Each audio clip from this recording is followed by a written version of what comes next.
9 मई की मंसूबा साजी और 26 नवंबर के धरने के पीछे फैज हमीद का हाथ। राना सनाउल्लाह कहते हैं 9 मई आर्मी चीफ के खिलाफ बगावत की कोशिश थी, मकसद इदारे पर दबाव डालना था। फैज हमीद के लेवल के आदमी को सिर्फ रिपोर्ट्स पर नहीं पकड़ा जा सकता। नाकाबिले तरदीद सबूत के बाद फैज हमीद की गिरफ्तारी का फैसला किया गया होगा। फैज हमीद को बानी पीटीआई के खिलाफ वादा माफ गवाह बनने पर भी माफी नहीं मिलेगी। यकीन से कह सकता हूं फैज हमीद नवाज शरीफ से नहीं मिले।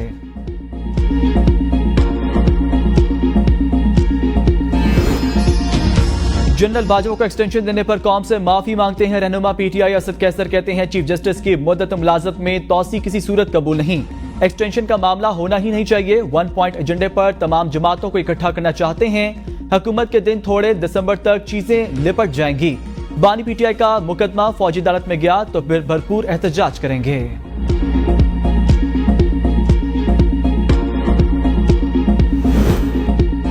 9 मई को साजिश के तहत मुसल्ला बगावत बर्पा की गई। इतना बड़ा साहनिया और सजा और जजा का अमल 16 माह से मफलूज, कानून यरगमाल। वज़ीर दिफा ख्वाजा आसिफ कहते हैं पाकिस्तान में अमलदारी जाती ख्वाहिशात की है, आइन और कानून बेतौकीर, रियासत अब मोहतरम नहीं। बरतानिया में हालिया फसादात ने कई शहरों को अपनी लपेट में लिया, लेकिन अदालती निजाम की हुकूमत की मावनत से यकीनी बनाया रेड चैलेंज करने वाले कानून की गिरफ्त से ना बच सके।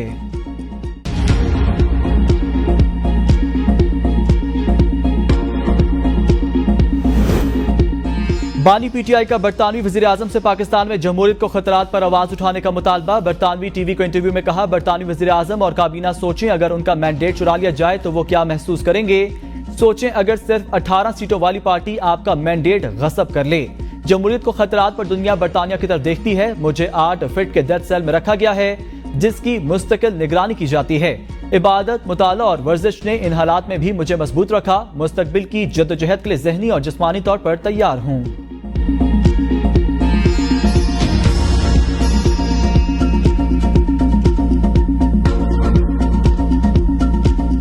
ऐलानात होते रहते हैं अजीब व गरीब, जिसकी वजह से हम परेशानी में आ जाते हैं कि बेवकूफ़ी के ऐलानात का जवाब कैसे दें। किसी ने ये लफ्ज़ इस्तेमाल किया कि ये बेवकूफ़ी है, तो मैं हंस पड़ी।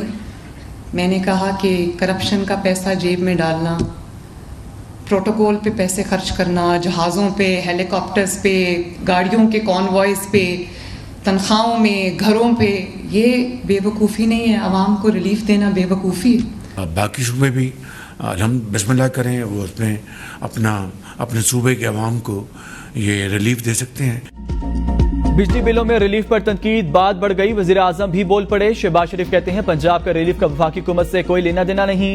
पंजाब के बिजली रिलीफ पर तनकीद सुनकर अफसोस हुआ। केपी हुकूमत और दूसरे सूबे पंजाब की पेवी में ऐसा रिलीफ दें। अवाम के सहूलत के कामों पर सियासत नहीं होनी चाहिए। पंजाब हुकूमत ने अपने तरक्याती बजट से 45 अरब रुपए का निकाल कर 2 महीने के लिए साफिन को सब्सिडी दी। बिजली बिलों पर मुस्लिम लीग नून और पीपल्स पार्टी की क़यादत के तल्ख बयानात, वजीर आजम और पीपल्स पार्टी की क़यादत का राब्ता। दोनों जमातों ने पार्टी रहनुमाओं को एक दूसरे के खिलाफ बयानबाजी पर सख्ती से रोक दिया।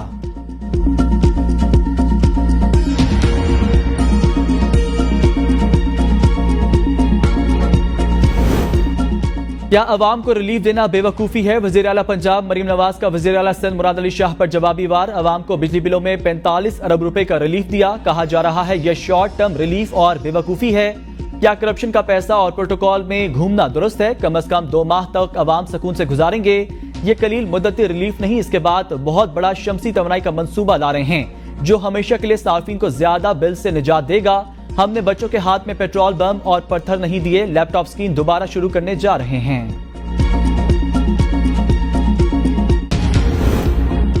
जिन्होंने इंपोर्टेड कोयले और LNG पर महंगे बिजली घर लगाए, उन्होंने हमें सस्ती बिजली बनाने से रोका। सिंध के लोगों के मफाद में बात करते हैं और करते रहेंगे। वज़ीर आला सिंध सैयद मुराद अली शाह कहते हैं बिलावल भुट्टो और आसिफ अली जरदारी की हिदायत पर बिजली बहरान का मुस्तकिल हल निकालेंगे। सिंध को सोलर एनर्जी पर पावर प्लांट लगाने से रोकने वाले अब शमसी तवानाई से फायदा उठाना चाहते हैं। MNV जीरेन बनाने पर वफाक ने कहा पैसे नहीं, बिजली में एक सूबे को रिलीफ देने के लिए रकम कहां से आ गई।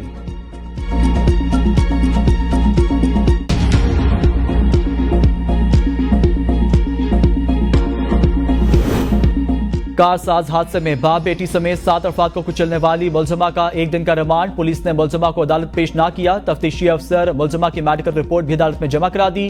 तफ्तीशी के मुताबिक मुलजमा की ज़हनी हालत बहुत खराब। जिन अस्पताल के माहिर नफ्सियात ने मुआयना करके अस्पताल में दाखिल कर लिया। डॉक्टर का कहना है मुलजमा की हालत ऐसी नहीं कि अदालत लाया जाए।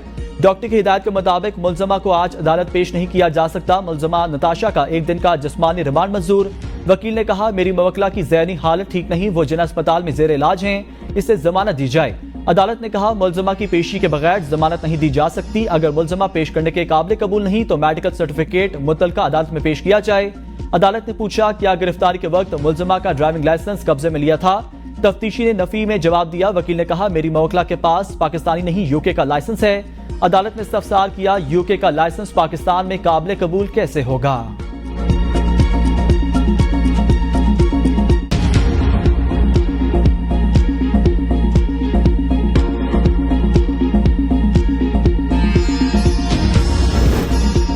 कराची में कार साज के मकाम पर खातून ड्राइवर के गाड़ी से बाप बेटी समेत 7 अफराद को कुचलने की सीसीटीवी फुटेज एबीएन न्यूज को मौसूल। फुटेज में वाज़ेह तौर पर तेज रफ्तार कार मोटरसाइकिल सवार बाप बेटी को टक्कर मारते देखा जा सकता है। गाड़ी आगे जाकर एक और गाड़ी कुचल देती है। जहां बहाक बाप बेटी की नमाज जनाजा अदा। नमाज जनाजा में अजीजो कारिब और अहले इलाका की बड़ी तादाद में शिरकत। गाड़ी चलाने वाली खातून नताशा इकबाल मारूफ सनतकार दानिश इकबाल की करीबी रिश्तेदार। हादसे में इस्तेमाल होने वाली गाड़ी गुल अहमद विंड पावर के नाम पर रजिस्टर्ड। दानिश इकबाल 1 दर्जन कंपनियों के बोर्ड ऑफ डायरेक्टर्स में शामिल। नताशा इकबाल भी मेट्रो पावर कंपनी लिमिटेड के बोर्ड ऑफ डायरेक्टर्स में शामिल।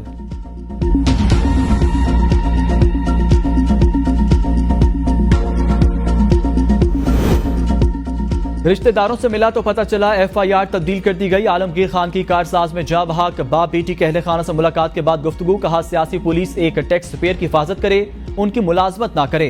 इस शहर में यह पहला वाकया नहीं, इस पुलिस के होते हुए आखिरी भी नहीं। ये फैमिली अकेली नहीं। अमीर जमात इस्लामी कराची मुनम जफर ने कहा हमारे शहर में गफलत के साथ ड्राइविंग मामूल, वाकई की जितनी मजम्मत की जाए कम है। मुतासरा खानदानों के साथ खड़े हैं। जिम्मेदार खातून ड्राइवर गिरफ्तार है। आइस जैसा नशा इस शहर में आम है। कारसाज हादसे में जहां बहा गरीब साइकिल पर गली मोहल्ले में पापड़ फरोख्त करता था। अहले खाना के मुताबिक लड़की ने वालिद को फोन करके ऑफिस से ले जाने के लिए बुलाया। ऑफिस से बाइक पर बेटी को लेकर निकला तो गाड़ी ने कुचल दिया।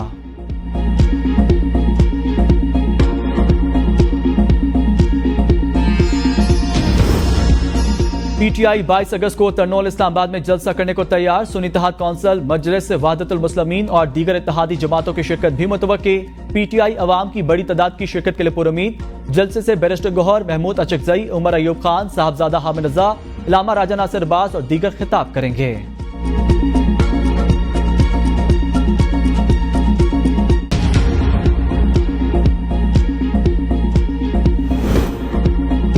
जेयूआई का सोलो फ्लाइट का फैसला। सियासी इत्तेहाद के बगैर अपनी तहरीक खुद चलाने का फैसला। मौलाना फजल रहमान ने डीआई खान में मीडिया से गुफ्तगू में कहा माजी करीब में सियासी इत्तेहाद के तजर्बे अच्छे नहीं रहे। मजीद ना किसी को शर्मिंदा करना चाहते हैं और ना ही खुद होना चाहते हैं। पार्लियामेंट के अंदर और बाहर अपोजिशन का किरदार अदा करेंगे। सियासत में मुदाखलत ना करने की जमानत दी जाए तो अपनी शिकस्त पर कोई एतराज नहीं होगा। मौजूदा हुकूमत से मुज़ाकरात से कोई इनकार नहीं, लेकिन उनके पास इख्तियार नहीं। सियासी अदम इस्तेहकाम मईशत पर असरअंदाज हो रहा है। अगर रियासत ही गैर मुस्तहकम हो जाए तो बांग्लादेश जैसे हालात पैदा होते हैं। हम बांग्लादेश जैसे हालात की जानिब नहीं जाना चाहते। एस्टेब्लिशमेंट ने अब जाकर अपने दाखिली मामलात को संजीदगी से लिया।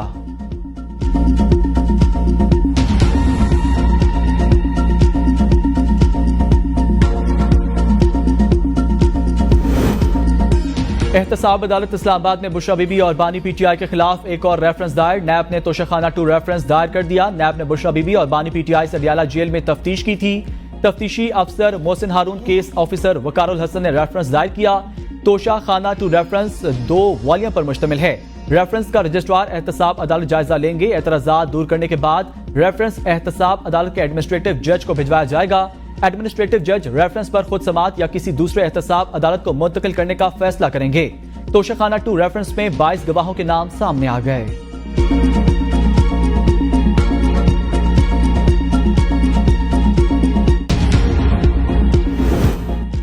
बुशरा बीबी सानिया 9 मई के 12 मुकदमात से डिस्चार्ज। इंसदाद दहशतगर्दी अदालत के जज की अडियाला जेल में समात। बुशरा बीबी की जानिब से बैरिस्टर सलमान सफदर अदालत में पेश हुए। बुशरा बीबी रावलपिंडी में दर्ज 9 मई के 12 मुकदमात में मुलजमा नामजद थीं।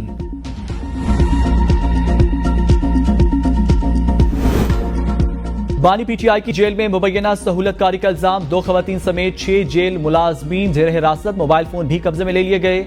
खवातीन स्टाफ जेल में बुशरा बीबी और बानी पीटीआई के दरमियान पैगाम रसानी करता था। जेर हिरासत मुलाजमीन में एक स्वीपर, 2 लेडी वार्डन्स और सीसीटीवी कैमरों की निगरानी करने वाले 3 अहलकार शामिल। अडियाला जेल में निगरानी के लिए अफरादी कुव्वत में इजाफा।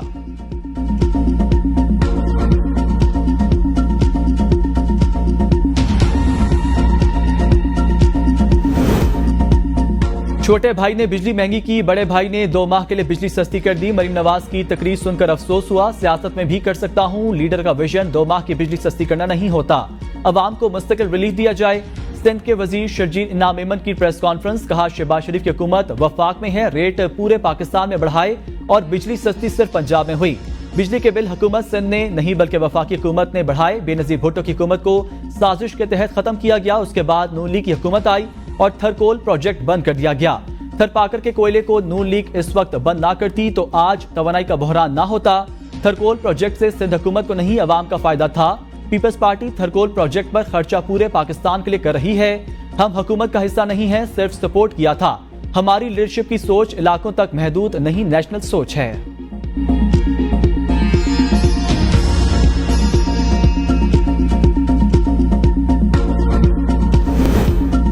इस वक्त खैबर पख्तूनख्वा में तारीखी करप्शन हो रही है। हर ओहदे के रेट लिस्ट लगी हुई है। कौन जिम्मेदार है? गवर्नर खैबर पख्तूनख्वा फैसल करीम कुंडी कहते हैं वज़ीर आला एतमाद खो चुके। अली अमीन गंडापुर अवाम में तो जाकर दिखाएं। मौलाना फजल रहमान इलेक्शन हारते पख्तूनख्वा से हैं, एहतजाज सिंध में करते हैं। फैज हमीद ने अफगानिस्तान से दहशतगर्द लाने में अहम किरदार किया था, उन्हें उनके अपने इदारे ने गिरफ्तार किया।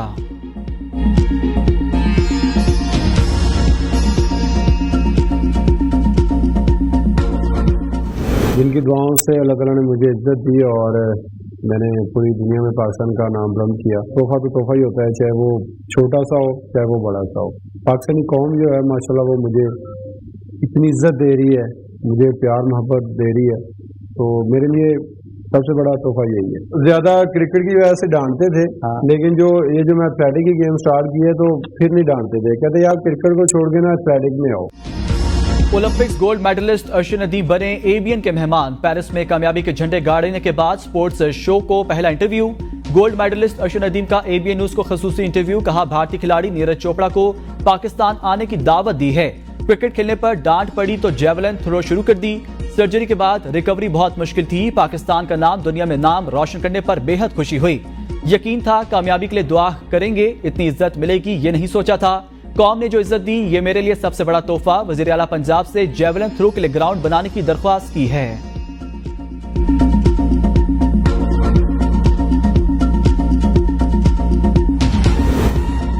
सिंध में नून लीग की हुकूमत होती तो मरीम नवाज वहां भी बिजली के बिलों में रिलीफ देती। बिजली क्यों महंगी हुई आपकी लीडरशिप को इल्म है। प्लीज तनकीद बराए तनकीद और इल्जाम बराए इल्जाम की सियासत से निकल आए।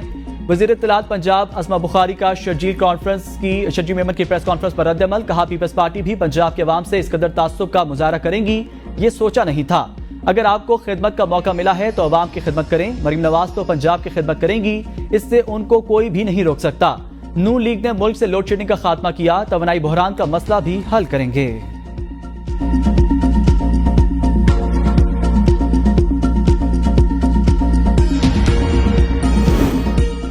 हम खित्ते में सबसे महंगी बिजली पैदा कर रहे हैं। वज़ीर तवानाई अवैस लगारी का इतराफ। जिन्ना कन्वेंशन सेंटर इस्लामाबाद में यूथ कन्वेंशन से खिताब में कहा IPPs के सिलसिले में जल्द अवाम को खुशखबरियां देंगे। अगले 10 सालों में 18,000 मेगावाट मजीद बिजली सिस्टम में आ जाएगी। तवानाई के शोबे में इस्लाहात नागुज़ीर हैं। बिजली पैदा करने की सलाहियत 29,000 मेगावाट है। मुल्क भर में पंखे 9,000 मेगावाट बिजली का लोड लेते हैं। बिजली बचाने के अहम इकदाम में पंखों को कम वोल्टेज पर मुंतकिल करना है। महंगी बिजली की वजह से इंडस्ट्री बंद हो रही थी। लोड शेडिंग खत्म करने के लिए हुकूमत ने नए प्लांट्स लगाए। बिजली महंगी है मगर सस्ती बिजली पैदा करने के लिए इकदाम कर रहे हैं।